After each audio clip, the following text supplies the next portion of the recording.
Assalamualaikum warahmatullahi wabarakatuh. Selamat pagi anak-anak, bagaimana kabar kalian hari ini? Semoga Allah Subhanahu wa Ta'ala selalu memberikan kesehatan untuk kita semua. Hari ini Ustazah Alvin ingin mengajak kalian untuk belajar matematika kembali. Sebelum belajar, mari kita berdoa terlebih dahulu. Anak-anak silakan mengambil sikap berdoa, kita berdoa bersama-sama. A'udzu billahi minasyaitonir rajim. Bismillahirrahmanirrahim. Rabbisyhrah li sadri wa yassir li amri wahlul 'uqdatam min lisani yafqahu qawli. Rabbi zidni ilma warzuqni fahma. Amin ya rabbal alamin. Alhamdulillahirabbil alamin. Semoga dengan diawalinya kegiatan ini dengan berdoa, Allah Subhanahu wa Ta'ala selalu memberikan kemudahan dan keberkahan untuk kita semua. Nah anak-anak, kemarin kita sudah belajar tentang mengenal bilangan bulat dan juga operasi hitung bilangan bulat. Hari ini Ustazah Alvin akan mengajak kalian untuk belajar tentang sifat-sifat operasi hitung bilangan bulat. 3 sifat yang harus kita pelajari hari ini yaitu sifat komutatif, sifat asosiatif, dan sifat distributif. Untuk materi sifat operasi hitung bilangan bulat, tujuan pembelajaran yang akan kita capai yaitu peserta didik dapat menjelaskan sifat komutatif, peserta didik dapat menyelesaikan masalah yang berkaitan dengan operasi hitung bilangan bulat menggunakan sifat komutatif. Yang ketiga, peserta didik dapat menjelaskan sifat asosiatif. Yang keempat, peserta didik dapat menyelesaikan masalah yang berkaitan dengan operasi hitung bilangan bulat menggunakan sifat asosiatif. Yang kelima, peserta didik dapat menjelaskan sifat distributif. Dan yang keenam, peserta didik dapat menyelesaikan masalah yang berkaitan dengan operasi hitung bilangan bulat menggunakan sifat distributif. Untuk sifat yang pertama yaitu sifat komutatif atau pertukaran, ini bisa kita lakukan untuk operasi hitung penjumlahan dan perkalian. Kita bahas dari yang penjumlahan terlebih dahulu. Misal Ustazah memiliki bilangan 5 dan 3. 5 itu kita misalkan A dan 3 itu kita misalkan B. Kemudian Ustazah tuliskan 5 ditambah 3, maka hasilnya adalah 8. Jika Ustazah balik, ini tadi kan A ditambah B. Sekarang Ustazah balik menjadi B ditambah A, maka hasilnya sama dengan 8 juga. Sehingga 5 ditambah 3 itu sama dengan 3 ditambah 5. Dari hal ini dapat disimpulkan bahwa A ditambah B sama dengan B ditambah A.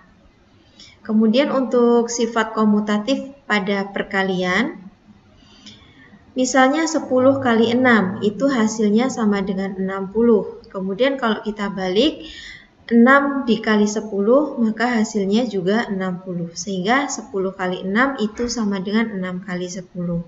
Dari hal ini dapat disimpulkan bahwa A kali B sama dengan B kali A. Kemudian untuk sifat asosiatif atau pengelompokan, ini juga berlaku pada penjumlahan dan perkalian. Sifat asosiatif ini bisa kita sebut dengan mudahnya itu memindahkan tanda kurung. Contohnya, Ustazah memiliki bilangan 5, 4, dan 2. 5 itu kita misalkan A, 4 itu kita misalkan B, dan 2 itu kita misalkan C. Kemudian Ustazah akan menjumlahkan dalam kurung atau buka kurung 5 ditambah 4 tutup kurung ditambah 2. Hasilnya 5 ditambah 4 kita kerjakan terlebih dahulu karena berada di dalam kurung. 5 ditambah 4 hasilnya 9, 9 ditambah 2 hasilnya 11.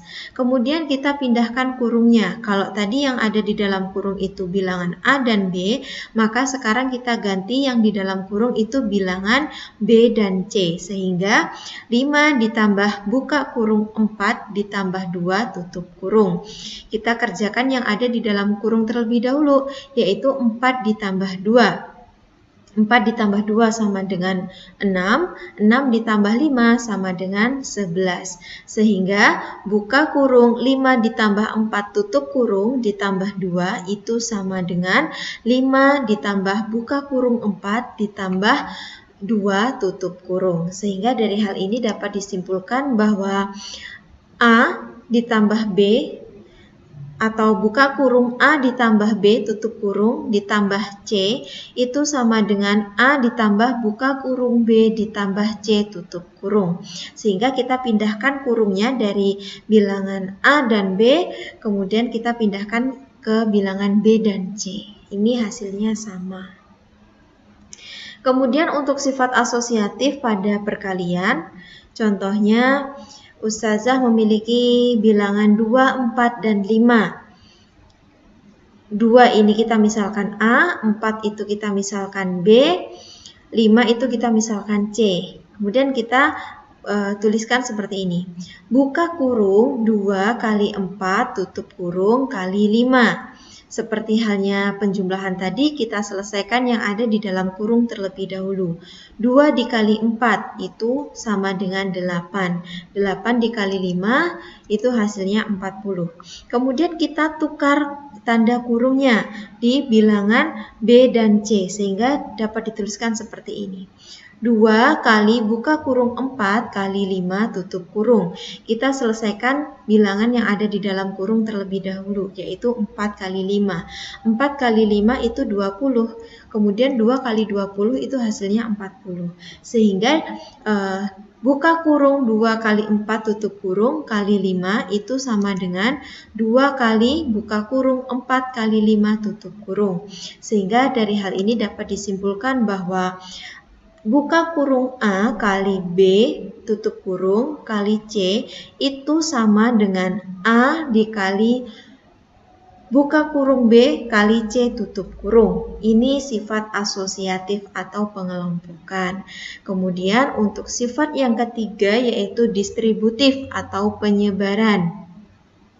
Sifat distributif ini berlaku pada perkalian pada penjumlahan. Maksudnya bagaimana? Maksudnya seperti ini. Dalam satu kalimat matematika ada 2 operasi hitung, yaitu perkalian dan penjumlahan. Sehingga dapat kita tuliskan 2 kali ya, perkalian pada penjumlahan. Harus perkaliannya yang di depan seperti ini. Jadi nggak boleh di sini penjumlahan.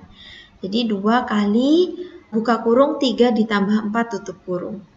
Nah, ini kita kerjakan seperti tadi, kita hitung yang ada di dalam kurung. 3 ditambah 4 itu sama dengan 7, kemudian 2 kali 7 itu hasilnya 14. Lalu kalau sifat distributif itu kita uraikan atau kita sebar. Kalian lihat di sini 2 kali buka kurung 3 ditambah 4, kemudian kita kalikan satu persatu terlebih dahulu.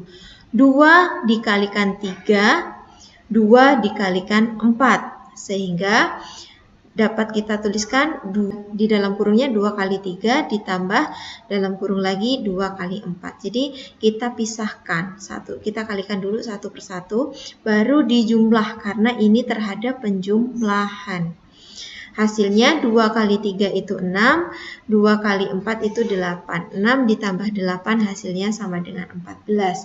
Sehingga 2 kali buka kurung 3 ditambah 4 tutup kurung itu sama dengan buka kurung 2 kali 3 tutup kurung ditambah buka kurung 2 kali 4 tutup kurung. Sehingga dapat disimpulkan bahwa A dikali buka kurung B ditambah C tutup kurung sama dengan buka kurung A kali B tutup kurung ditambah buka kurung A kali C tutup kurung. Ini sifat distributif perkalian pada penjumlahan. Kemudian selanjutnya sifat distributif perkalian pada pengurangan. Kita tuliskan seperti ini. Kalau tadi terhadap penjumlahan berarti yang ada di dalam kurung itu penjumlahan, kalau pengurangan berarti yang ada di dalam kurung ini adalah pengurangan. Sehingga kita kerjakan yang ada di dalam kurung terlebih dahulu. 4 dikurangi 1 hasilnya 3. Kemudian kita kalikan dengan yang ini. 3 kali hasilnya tadi 3 berarti 9. Kemudian kalau distributif berarti kita sebar atau kita uraikan. Sehingga nanti bentuknya seperti ini. Dalam buka kurung 3 kali 4 tutup kurung dikurangi buka kurung 3 kali 1 tutup kurung. Kita hitung yang ada di dalam kurung dulu. 3 kali 4 12, 3 kali 1 3. Sehingga 12 dikurangi 3 hasilnya 9. Sehingga 3 kali buka kurung 4 dikurangi 1 tutup kurung itu sama dengan buka kurung 3 kali 4 tutup kurung dikurangi buka kurung 3 kali 1 tutup kurung. Atau bisa kita simpulkan dalam bentuk seperti ini. A kali buka kurung B dikurangi C tutup kurung sama dengan A kali B dalam kurung ya. Atau bisa kita sebutkan buka kurung A kali B tutup kurung dikurangi buka kurung A kali C tutup kurung. Nah, ini ketiga sifat pada operasi hitung bilangan bulat. Kemudian Ustazah akan menyampaikan tentang info matematika, yaitu pengetahuan yang harus kalian ketahui di muatan pelajaran matematika. Yang pertama yaitu tentang bilangan bulat positif atau negatif jika dikalikan dengan 0 maka hasilnya 0. Kemudian bilangan bulat positif atau negatif jika dibagi dengan bilangan 0 maka hasilnya tidak terdefinisi. Kemudian 0 dibagi bilangan bulat positif atau negatif maka hasilnya 0. Kemudian sifat komutatif dan asosiatif itu tidak berlaku pada operasi hitung, pengurangan, dan pembagian. Dan yang terakhir sifat distributif tidak berlaku pada pembagian terhadap penjumlahan dan tidak berlaku juga pada pembagian terhadap pengurangan. Nah, ini beberapa hal yang harus kalian ketahui di luar penjelasan Ustazah tadi. Nah, anak-anak, demikian pembahasan tentang 3 sifat operasi hitung pada bilangan bulat.